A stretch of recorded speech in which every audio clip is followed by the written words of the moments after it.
Kolesarski poligon, prenovljeno otroško igrišče in 6 novih postajališč za kolesa. Blejske nove pridobitve so vsem na voljo od 15. oktobra, prebivalce Bleda pa so zelo razveselile. Družina Nine Žvegelj se je na primer izjemno razveselila novega grbinastega kolesarskega poligona. Gromozanska pridobitev. Cela družina uporablja tale pump track. Uporabljamo vsa prevozna sredstva, od skirce do kruzija, do kolesa. Tako da zdaj tudi mamice že znajo pumpati, pa že vejo, kaj je to pekoča stegenčka. Veselje in navdušenje najmlajših je bilo veliko že med samo gradnjo. Komaj so dočakali, da je nastopila tudi uradna otvoritev. Tine nam je zelo nazorno pokazal, čemu je namenjen poligon. Ja, skozi sem fuj hitej, skozi pa. Tole za menoj je nastalo v okviru projekta Moj kraj, moj projekt. To je nekaj čudovitega za Bled, lahko rečem, da je to ena pomembna pridobitev predvsem za mlade in pa seveda za tiste navdušence, ki jih tole veseli.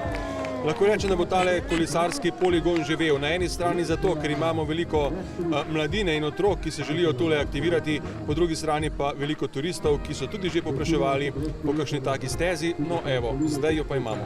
Trajnostni grbinasti poligon je izdelan iz stranskega proizvoda jeklarske industrije iz Žlindre. Pri projektu gradnje trajnostnih grbinastih poligonov iz Žlindre, blejski je tretji, ki so ga izdelali na ta način, sodelujejo 3 partnerji.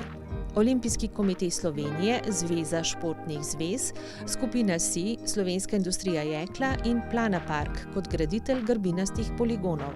Pomemben partner pa je vedno lokalna skupnost, tokrat občina Bled.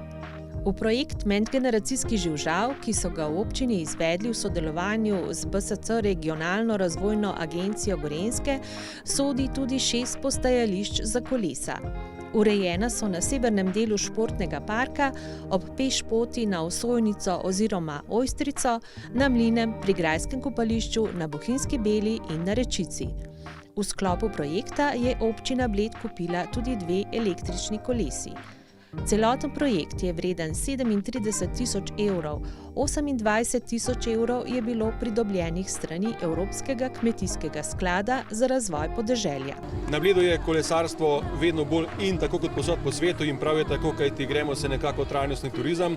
In seveda vsi tisti, ki so turisti, pa tudi domačini konec koncev, ki uporabljajo kolo za prevoz iz točke A na točko B, včasih morajo kdaj kje počiti, včasih želijo, da nekje kolo varno pustijo in grejo potem na drugo lokacijo.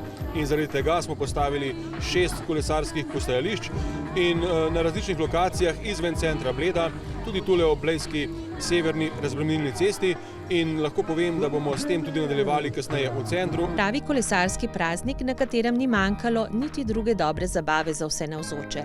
S svojimi vratolomijami so navduševali kolesarji športnega društva Suma Veldes, pa grafitar in digitalni umetnik Wondergeh in animator Matej Pagon. Smo ful veseli, da to imamo na Bledu končno. Za konec pa nam je še Tine zelo nazorno pokazal, kako pogosto bo obiskoval kolesarski poligon. Tuk pa tuk pa tuk pa tuk.